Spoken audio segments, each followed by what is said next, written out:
हगवणे कुटुंबाला न्यायालयीन कोठडी सुनावण्यात आली आहे। या क्षणाची महत्त्वाची अपडेट, शशांक हगवणे, लता हगवणे, करिश्मा हगवणेला कोठडी सुनावण्यात आली आहे। तर आपण पाहतोय वैष्णवी आत्महत्येनंतर हगवणे कुटुंब हे आता अटकेत आहे आणि यावेळी त्यांना न्यायालयीन कोठडी देखील सुनावण्यात आली आहे। महत्त्वाची अपडेट आपण पाहतोय, शशांक हगवणे, लता हगवणे आणि करिश्मा हगवणे यांना न्यायालयीन कोठडी सुनावण्यात आली आहे। आता ही न्यायालयीन कोठडी नेमकी किती दिवसाची आहे ते कळू शकलेलं नाहीये। मात्र या क्षणाची महत्त्वाची अपडेट, हगवणे कुटुंबाला न्यायालयीन कोठडी सुनावण्यात आलेली आहे। तर शशांक हगवणे जो वैष्णवीचा पती आहे तो, लता हगवणे सासू आणि करिश्मा हगवणे नणंद यांना न्यायालयीन कोठडी सुनावण्यात आली आहे। याविषयी अधिक माहिती देण्यासाठी आपले प्रतिनिधी सागर आव्हाड आपल्यासोबत जोडले गेलेत। सागर, अतिशय महत्त्वाची माहिती समोर येते आहे, हगवणे कुटुंबाला न्यायालयीन कोठडी सुनावण्यात आली आहे। नेमकी किती दिवसाची ही न्यायालयीन कोठडी असणार आहे, काय अधिक माहिती मिळते आहे? नक्कीच प्राची, 14 दिवसाची न्यायालयीन कोठडी आहे। 3 जणांना आज न्यायालयामध्ये हजर केलेलं होतं। यावेळी कोर्टामध्ये काय झालं आपण जाणून घेणार आहोत। आपल्याबरोबर अक्षय कोर्टामध्ये होता। अक्षय, कोर्टात काय झालं? 14 दिवसाची न्यायालयीन कोठडी। निश्चितपणाने 3 दिवस गेल्या अनेक दिवसांपासून आपण ही केसचा फॉलोअप घेतोय। आज आपण जर पाहिलं तर न्यायालयीन कोठडी होणार हे जवळपास या निश्चित होतं। वैष्णवी आत्महत्या मृत्यू प्रकरणात आपण जर पाहिलं तर पती शशांक हगवणे, सासू लता हगवणे आणि करिश्मा हगवणे या तिघांना आज पुन्हा एकदा पोलीस कोठडी संपल्यानंतर न्यायालयात हजर करण्यात आलं होतं। कुठलाही युक्तिवाद जो आहे तो आज या कोर्टामध्ये केला गेलेला नाही, कारण कोर्टरूममध्ये मोठ्या प्रमाणावर वकिलांची मोठी फळी, माध्यम प्रतिनिधी आणि आरोपींचे वकील असतील, सरकारी वकील असतील, अशी मोठी गर्दी खरं तर कोर्टरूममध्ये होती। आणि वारंवार जे आदरणीय महोदय जज साहेबांकडनं देखील अनेक वेळा सांगत होतं की कोर्टातली गर्दी कमी करा, कुठल्याही प्रकारचा युक्तिवाद न होता आपण जर पाहिलं तर या तिघांना आता न्यायालयीन कोठडी देण्यात आलेली आहे। आणि त्यानंतरच आपण जर बघितलं तर या आरोपींकडनं आता लवकरात लवकर बेल ॲप्लिकेशन जे आहे ते देखील या कोर्टात फाईल होण्याची शक्यता वर्तवण्यात येते। आपण जर बघितलं तर आत्ता 4 वाजता आहेत आणि आपल्याला माहिती आहे की जर येरवडा कारागृहात त्यांची रवानगी होण्याची पासून जर त्यांना बचाव करायचा असेल तर आरोपींच्या वकिलांकडनं आजच्या आज बेल ॲप्लिकेशनसाठी देखील फाईल होण्याची शक्यता आहे। जर बेल ॲप्लिकेशनवर सुनावणी जर होत असेल तर आज या तिघांना बेल म्हणजे जामीन सुद्धा मिळू शकतो। पण आत्ताची सगळ्यात मोठी अपडेट आहे की न्यायालयीन कोठडी या तिघांना देण्यात आली, यांचाच अर्थ की या तिघांनाही आता येरवडा कारागृहात त्यांना पाठवण्यात येणार आहे। नक्की आपण जर पाहिलं तर उद्या राजेंद्र हगवणे आणि सुशील हगवणेंना कोर्टामध्ये हजर केलं जाणार आहे। त्यांनाही न्यायालयीन कोठडी मिळू शकते का? किंवा काल काय झालं होतं कोर्टामध्ये? 5ही लोकांना आणलेलं होतं, त्यातल्या आज तिघांना न्यायालयीन कोठडी। निश्चितपणाने आता राजेंद्र हगवणे असेल आणि सुशील हगवणे असेल यांची पोलीस कोठडी संपत असल्याने उद्या पुन्हा त्यांना न्यायालयात हजर करण्यात येणार आहे। सगळ्यात महत्त्वाचा भाग म्हणजे पोलीस, म्हणजे पिंपरी चिंचवड पोलीस या सगळ्यांची कस्टडी राखून ठेवतात का? कारण अद्याप निलेश चव्हाण जो आहे तो देखील फरार आहे। या गुन्ह्याचा सगळा आरोप जो आहे तो निलेश चव्हाणांवर देखील केला जातोय, तो अजून फरार आहे। त्यामुळे तो जोपर्यंत सापडत नाही तोपर्यंत ही केस जी आहे ती सुरू राहणार आहे। आणि त्याच्यासाठी पिंपरी चिंचवड पोलीस या सर्व आरोपींची पोलीस कोठडी अबाधित करून ठेवतात का हे बघणं महत्त्वाचं असेल। आणि उद्या पुन्हा एकदा राजेंद्र आणि सुशीलला हजर करण्यात आल्यानंतर न्यायालय त्यांना न्यायालयीन कोठडी देतं का पुन्हा एकदा पोलीस कोठडी देतं, जेणेकरून पिंपरी चिंचवड पोलिसांचा जो राहिलेला तपास आहे तो देखील त्यांना पुढे करण्यात येईल। आपण जर पाहिलं तर काल नक्कीच सागर, धन्यवाद तुम्ही दिलेल्या महत्त्वपूर्ण माहितीबद्दल। आपण पाहतो या क्षणाची अतिशय महत्त्वाची बातमी, शशांक हगवणे, लता हगवणे आणि करिश्मा हगवणे यांना न्यायालयीन कोठडी सुनावण्यात आली आहे। साधारण 14 दिवसांची ही न्यायालयीन कोठडी असणार आहे। वैष्णवीच्या चारित्र्यावर शिंतोडे उडवू नका, माझी मुलगी गेली असं सांगताना वैष्णवीच्या वडिलांना अश्रू अनावर झाल्यात। कालच हगवणेंच्या वकिलाने वैष्णवीच्या चारित्र्यावर संशय घेत कोर्टामध्ये युक्तिवाद केला होता आणि त्यामुळेच आता वैष्णवीच्या वडिलांनी आज पत्रकार परिषद घेतली आहे आणि या पत्रकार परिषदेमध्ये हगवणेंचे आरोप फेटाळलेत। तर चारित्र्यावर शिंतोडे उडवू नका अशी विनंती देखील कसपटेंनी केली आहे। माझी मुलगी तर गेलीच आहे, पण तिचा एवढं मेल्यानंतर तिच्यावरती असे वाईट शिंतोडे उडवू नका। तुम्हालाही मुलं असतील, मुली असतील नसतील, पण तुम्ही अशा एखाद्या लेकराचं हे नका करू। मला एवढं सांगायचं आहे तुमच्या प्रसार माध्यमातून। तर हगवणेंच्या वकिलाने वैष्णवीच्या चारित्र्यावर केलेले आरोप वैष्णवीच्या वडिलांनी फेटाळून लावल्याचं आपण पाहिलंय। हगवणेकडे 5 कोटींच्या गाड्या नाहीत, ते आम्ही दिलेलीच गाडी वापरत असल्याचं वैष्णवीच्या वडिलांनी म्हटलंय। तर शशांक हगवणेला 1.5 लाखांचा मोबाईल आम्हीच दिला असा दावा देखील वैष्णवीचे वडील अनिल कसपटे यांनी केला। त्यांचा असा आरोप आहे की माझ्या मुलीचा मोबाईल मी काढून घेतो. जर मला मोबाईल काढून घ्यायचा असता, माझ्या मुलीला तर मी मोबाईल ऑलरेडी दिलेलाच आहे, पण माझ्या त्या आरोपीला सुद्धा मी मोबाईल एक 1.5 लाख रुपये 1,52,000चा मोबाईल तो मी आता 2-3 महिन्यापूर्वी घेऊन दिलेला आहे. त्यांच्या मागणीनुसार मी मोबाईल दिलेला आहे. त्या मोबाईलची ही रिसिप्ट, क्रोमा शोरूमची रिसिप्ट तुम्हाला झूम करून बघायचं असेल तर बघा. त्यांच्या मागणीनुसार दिलेलं आहे आणि त्याचे जे EMI आहेत, मी आजही हप्ते भरतो, त्याचे EMI भरतोय. तर वैष्णवी हगवणे प्रकरणामध्ये नवीन व्हिडिओ देखील समोर आलाय. वैष्णवीच्या आई वडिलांनी तिला गणेशोत्सवाच्या काळात चांदीच्या गौराई भेट दिल्या होत्या आणि त्याचा व्हिडिओ आता समोर आलाय. आपण पाहू शकतो 2 व्हिडिओज आहेत. यामध्ये दुसऱ्या व्हिडिओमध्ये अंगठी दिल्याचं देखील पाहायला मिळत आहे. वैष्णवीचा नवरा शशांक हगवणेला तिच्या आई आणि वडिलांनी अधिक मासामध्ये अंगठी भेट दिली होती. सोन्याची अंगठी ही भेट देण्यात आली होती.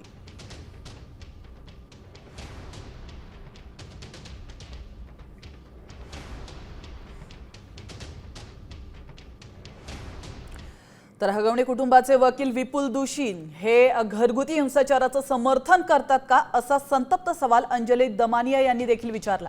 तसंच बार असोसिएशनची विपुल दुशीन यांची सनद रद्द करावी अशी मागणीही त्यांनी केली आहे. डोमेस्टिक व्हायलन्सच्या विरुद्ध जे कायदे आले आहेत त्याची काही कारणं आहेत. शाब्दिक सुद्धा जर असं कोणी म्हणालं तर त्याला सुद्धा डोमेस्टिक व्हायलन्स म्हटलं जातं. आणि कानाखाली मारणं म्हणजे नवऱ्याने जर कानाखाली मारलं तर त्याला छळ म्हणायचा का, हे तुमचं आर्ग्युमेंट, कोर्टातलं आर्ग्युमेंट. मला तातडीने पहिलं सांगायचं आहे की पुणे बार असोसिएशननी यांचा सनद रद्द करण्यासाठी मूव्ह केलं पाहिजे. अशा वकिलांची सनद रद्द करायला पाहिजे. तर फरार आरोपी निलेश चव्हाणच्या अडचणीमध्ये आता वाढ झाली आहे. पुणे पोलिसांनी निलेश चव्हाणच्या विरोधात लुकआउट नोटीस जारी केली आहे. वैष्णवीच्या बाळाचा छळ केल्याप्रकरणी त्याच्यावर गुन्हा दाखल करण्यात आला होता. वैष्णवीच्या बाळाच्या जीवाला धोका निर्माण केल्याप्रकरणी हा गुन्हा दाखल करण्यात आलाय. निलेश चव्हाण हा वैष्णवी हगवणेच्या पतीचा जवळचा मित्र आहे आणि वैष्णवीच्या आत्महत्येनंतर त्याने वैष्णवीच्या बाळाला लपवून ठेवलं होतं. 75 जे ॲक्ट हे कलमसुद्धा याच्यामध्ये वाढ करून आणि कन्फाईनमेंट 342 जो पूर्वीचा IPC आहे, म्हणजे मुलाला दाबून ठेवला, त्याबद्दल तो गुन्हा दाखल झाला आहे. याच्यातून रितसर कोर्ट टाकून पण आपण सर्व परमिशन्स वगैरे घेतलेल्या आहेत की निलेश चव्हाणला या ठिकाणी ताब्यात ठेवला आहे. तो फेक कॉल होता कंट्रोलला दिलेला, त्याच्यावरून ते गायकवाड नावाचे संतोष गायकवाड नावाचे व्यक्ती आहे, त्याच्यावर 227 प्रमाणे एक BNS प्रमाणे NC दाखल केलेली आहे आणि त्याच्यावर कारवाई केलेली आहे. कुणाला ते विनाकारण खोटे कॉल करणे किंवा वारंवार कॉल करणे, फेक कॉल करणे यासाठी जर कुणी त्याचा वापर करत असेल तर त्याच्या विरोधात नक्कीच पोलीस कारवाई करतील. तर वैष्णवी हगवणेला न्याय मिळालाच पाहिजे. मी वैष्णवीच्या आई वडिलांसोबत आहे. न्याय व्यवस्थेवर पूर्ण विश्वास आहे असं गौतमी पाटीलनं म्हटलंय. वैष्णवीच्या आत्महत्येप्रकरणी गौतमी पाटीलने प्रतिक्रिया दिलेली आहे. तर बैला समोर डान्स केल्याचा व्हिडिओ हा खरा असल्याचं देखील गौतमी पाटीलनं म्हटलंय.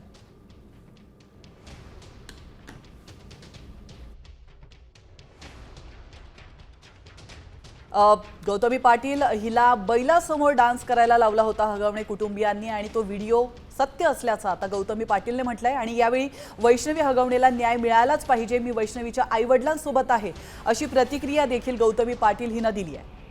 तर न्याय व्यवस्थेवर पूर्ण विश्वास असल्याचं देखील गौतमी पाटीलनं म्हटलंय. वैष्णवीच्या आत्महत्येप्रकरणी गौतमी पाटील हिने महत्त्वाची प्रतिक्रिया दिली आहे. बैलासमोर डान्स केल्याचा व्हिडिओ देखील खरा असल्याचं तिनं म्हटलंय.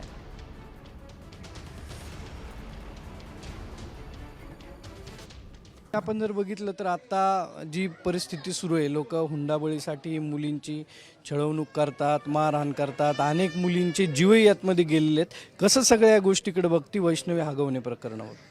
जे झालं ते खरंच खूप दुर्दैवी होतं. मला आपल्या न्याय व्यवस्थेवर पूर्ण विश्वास आहे. फक्त मी एकच सांगेल की जो कोणी दोषी आहे, आरोपी आहे, जो कोणी असेल त्याला कडक शिक्षा व्हावी, बस मी एवढंच सांगते. कारण एवढं सगळं झाल्यावर त्या माणसाला म्हणजे सोडणं हे मला चुकीचं वाटतं की त्याला शिक्षा झाली पाहिजे. पण हे प्रकार राजरोसपणे सुरू आहेत, म्हणजे हुंडा घेणे, हुंडा देणे हे चुकीचं आहे. हुंडा घेणे पण आणि हुंडा देणे पण चुकीचं आहे. पोरगी आपलं सर्वस्व सोडून म्हणजे नवऱ्याच्या घरी जाते आणि त्यात आपण हुंडाही द्यायचा हे मला योग्य नाही वाटत. आणि आता पाहूयात इतरही काही महत्त्वाच्या बातम्या. बातमी आहे पावसासंदर्भातली. पावसाने राज्यभरात शेतीचं प्रचंड नुकसान केलंय. सातारा जिल्ह्यामध्ये फलटण तालुक्यात 2 एकर क्षेत्रातलं केळी पीक उद्ध्वस्त झालंय. आपण या दृश्यांच्या माध्यमातून पाहू शकतो. त्यात शेतकऱ्यांचं 12 लाखांपेक्षा जास्त नुकसान झालंय. जालन्यामध्ये राणी उच्चेगाव शिवारामध्ये कोबी शेतातच खराब होते, तर लाखोंचं नुकसान शेतकऱ्यांचं झालंय. तर बीडच्या एळम घाटामधली ही दृश्य आपण पाहतो. या ठिकाणी काकडी पिकाचं नुकसान झाल्यानं शेतकरी आर्थिक अडचणीत आलेला आहे. तर धुळे जिल्ह्यामध्ये देखील शेतामध्ये साठवून ठेवलेला मका आणि कांदा पूर्णतः भिजलाय. तर सिंधुदुर्ग जिल्ह्यातील देखील दृश्य आपण पाहतोय. यामध्ये भुईमुग शेतीचं मोठ्या प्रमाणात नुकसान झालंय. पाणी शेतामध्ये घुसल्यानं शेंगदाणा वाया गेला.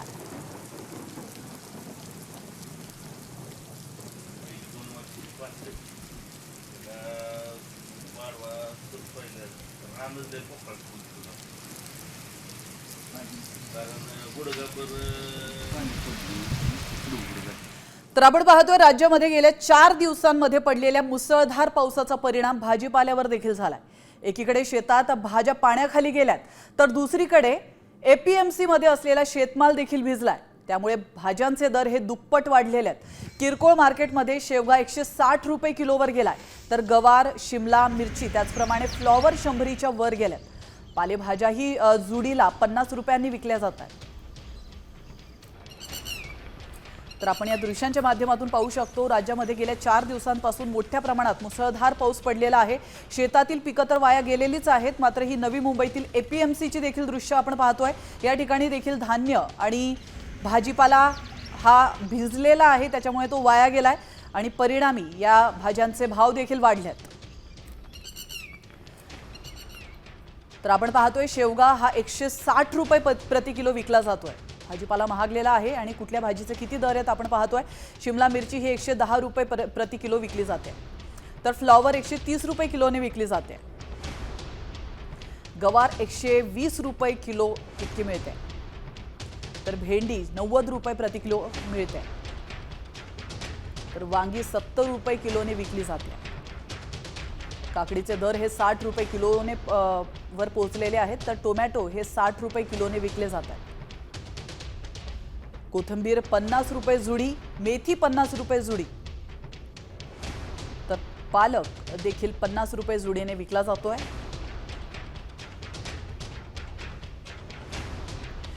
आणि आता थेट जाऊयात लातूरमध्ये. लातूर जिल्ह्यात पावसाने कहर केलाय.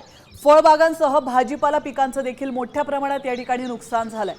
पाऊस सुरू होण्यापूर्वी काढून ठेवलेला कांदा आणि काढणीस आलेले टरबूज देखील पावसाच्या कचाट्यामध्ये सापडल्यात. तर पावसामुळे सर्वाधिक फटका हा कांद्यासह भाजीपाला पिकं आणि फळबागांना देखील बसला.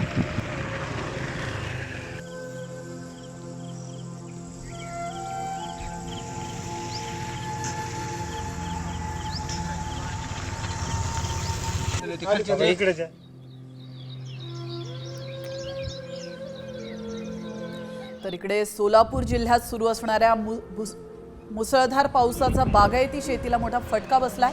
बार्शी तालुक्यातील सौंद्रे गावातील ड्रॅगन फ्रूट बागेचं मोठ्या प्रमाणात नुकसान झालेलं आहे. आपण या दृश्यांच्या माध्यमातून पाहू शकतो. निसर्गाच्या लहरीपणामुळे ड्रॅगन फ्रूटचा दर्जा ढासळला, त्यामुळे बळीराजा अडचणीत आला.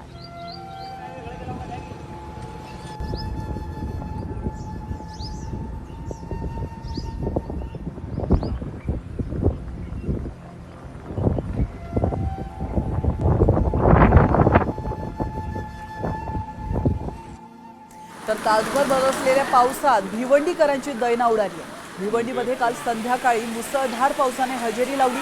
मुसळधार पावसामुळे शहरातील अनेक सखल भागांमध्ये पाणी साचलं होतं. काही नागरिकांच्या घरात देखील गटारीचं दूषित पाणी शिरलंय आणि त्यामुळे महानगरपालिका प्रशासनाचा नाले सफाईचा दावा हा फोल ठरलाय.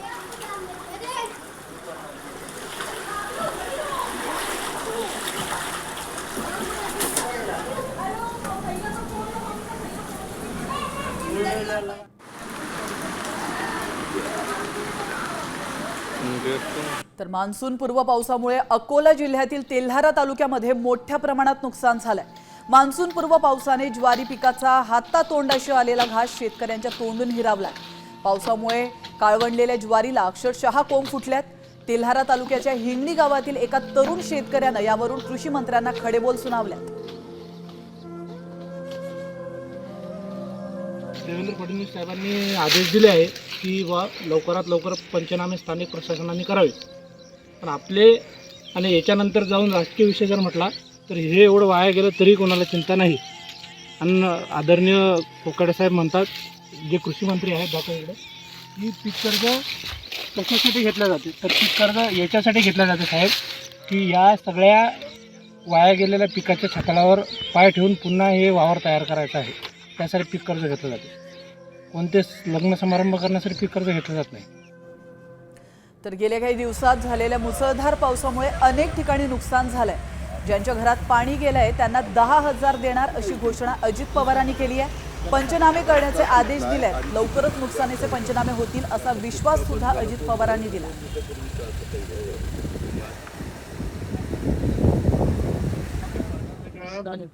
आता धान्य द्यायची सुरुवात केली. धान्य मिळालं का आता 10,000 रुपये ज्यांच्या घरात पाणी गेले त्यांना देतोय.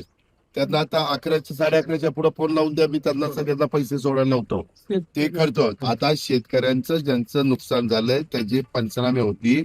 अख्ख्या महाराष्ट्रामध्ये वेगवेगळ्या भागात झालंय, त्याच्यावर ते काय एका झटक्यात होणार नाही, त्याला जरा कळ काढावी लागेल. मी त्याच्या मागं आहे. इथं जरी बारामतीत असलो तरी सारखं माझे 2-2 तासाला फोन चालले, इथलंच मी सह्या करून पाठवतोय. त्यात काळजी करू.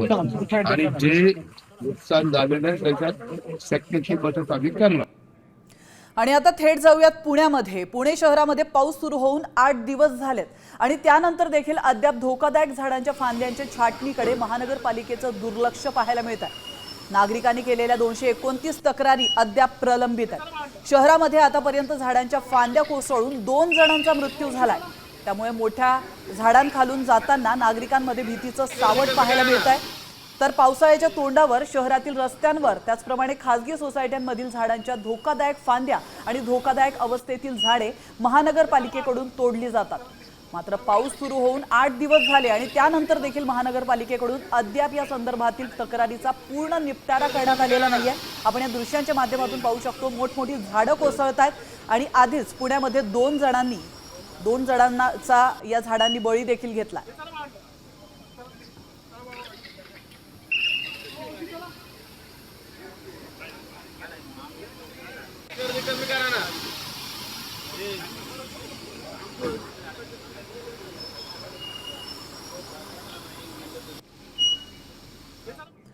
आणि आता वळतोय पुढच्या महत्त्वाच्या ब्रेकिंग न्यूजकडे. नाशिक, संभाजीनगर, नागपूरच्या कारागृह महानिरीक्षक जालिंदर सुपेकरांकडून अतिरिक्त पदभार काढून घेण्यात आलाय. महत्त्वाची अपडेट आपण पाहतोय. वैष्णवी हगवणे आत्महत्या प्रकरणामध्ये जालिंदर सुपेकरांचं नाव चर्चेत आलं होतं. तर या क्षणाची अतिशय महत्त्वाची बातमी आपण पाहतोय. वैष्णवी हगवणे आत्महत्या प्रकरणातली, ती म्हणजे नाशिक, संभाजीनगर आणि नागपूरच्या कारागृह उपमहानिरीक्षक जालिंदर सुपेकरांकडून अतिरिक्त पदभार काढून घेण्यात आलेला आहे. तर सामाजिक कार्यकर्ता अंजली दमानिया यांनी सुपेकरांवर आरोप केले होते आणि सुपेकरांमुळेच हगवणे कुटुंब हे वैष्णवीवरती अन्याय करत होतं, अत्याचार करत होतं असं त्यांनी म्हटलं होतं आणि त्या पार्श्वभूमीवर त्यांची चौकशी देखील करण्यात आली. मात्र आता एक महत्त्वाची अपडेट समोर येते. सुपेकरांकडून अतिरिक्त पदभार हा काढून घेण्यात आलाय. याविषयी अधिक माहिती देत आहेत आपले प्रतिनिधी अक्षय बडवे. अक्षय, अतिशय महत्त्वाची बातमी समोर येते. जालिंदर सुपेकरांकडून अतिरिक्त पदभार काढून घेण्यात आलाय. काय अधिक माहिती? वैष्णवी मृत्यू प्रकरणात आपण जर पाहिलं तर राज्याचे कारागृह पोलीस महानिरीक्षक डॉक्टर जालिंदर सुपेकर यांच्यावर गंभीर आरोप करण्यात आले होते. मात्र आपण जर आता बघितलं तर त्यांचा आता जो खरं तर नागपूरचा कारागृह उपमहानिरीक्षक पदाचा जो कार्यभार आहे तो देखील आता काढून टाकण्यात आलेला आहे. सुरुवातीपासूनच या प्रकरणात जालिंदर सुपेकर यांचं नाव जे आहे ते गोवण्यात आलं होतं. अगदी अनेक जे खरं तर राजकीय नेते आहेत त्यांनी तर देखील थेट शशांकचा मामा खरं तर जालिंदर सुपेकर असल्यामुळे त्यांची देखील शशांकचा मामा खरं तर जालिंदर सुपेकर असल्यामुळे त्यांची देखील या संपूर्ण प्रकरणात काय भूमिका आहे याची चौकशी व्हावी अशी मागणी केली होती आणि आता त्यांचा एका पदभार जो आहे तो देखील काढून टाकण्यात आला आहे. त्यामुळे निश्चितपणाने जालिंदर सुपेकर यांच्या अडचणीत वाढ होतीये का, त्यांची देखील चौकशी होतीये का, हे देखील पाहणं महत्त्वाचं असेल. अक्षय, तुम्ही दिलेल्या महत्त्वपूर्ण माहितीबद्दल. आपण या क्षणाची अतिशय महत्त्वाची बातमी पाहतोय. जालिंदर सुपेकरांकडून त्यांचा अतिरिक्त पदभार हा काढून घेण्यात आलेला आहे आणि त्यांची पुढची चौकशी आता नेमकी कशी होणार आहे हे पाहणं देखील तितकंच महत्त्वाचं असणार.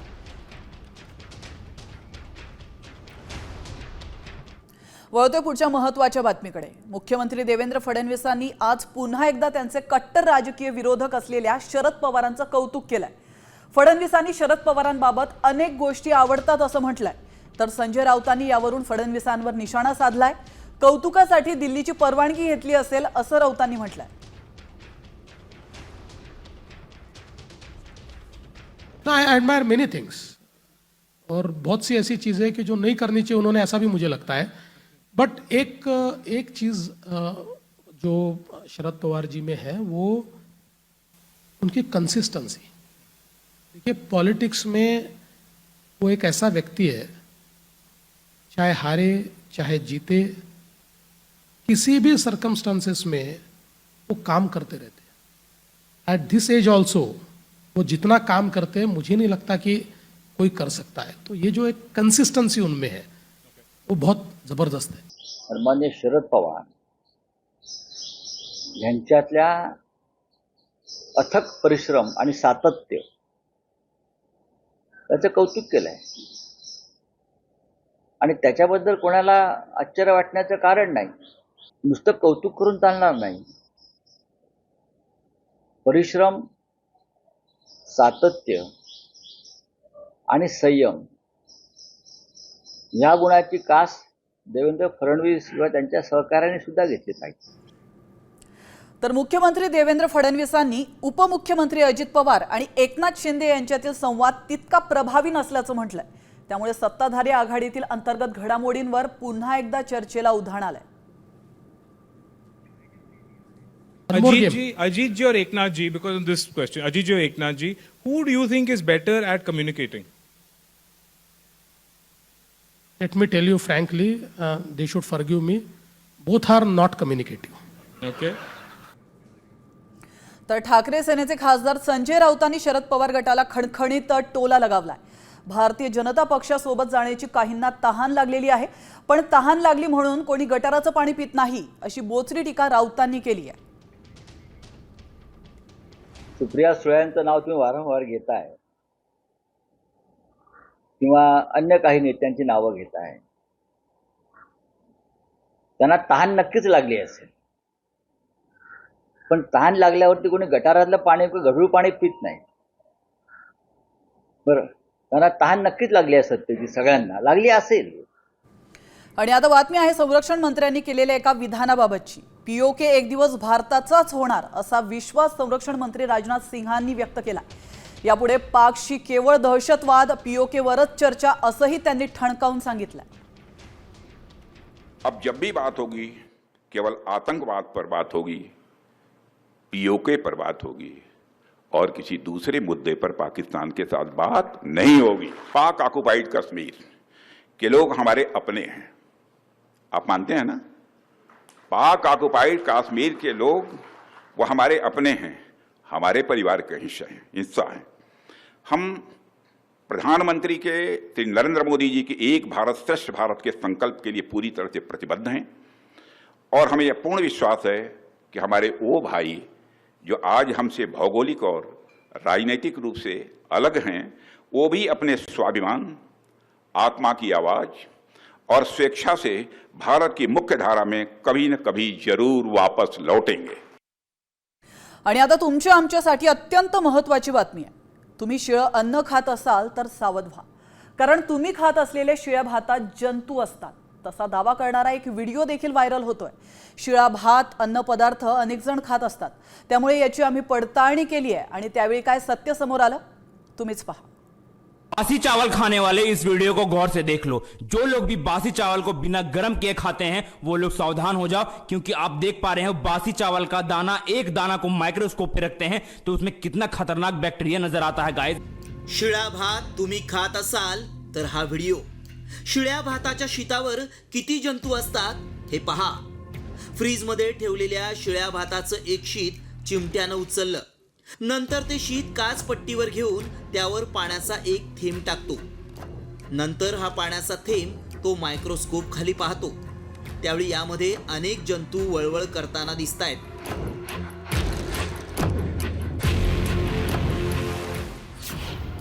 शिळा भात खाल तर आजारी पडाल.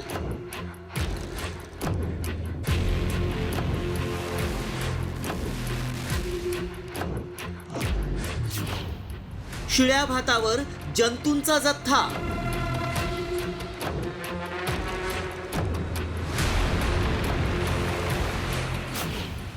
व्हायरल व्हिडिओ मागचं सत्य काय?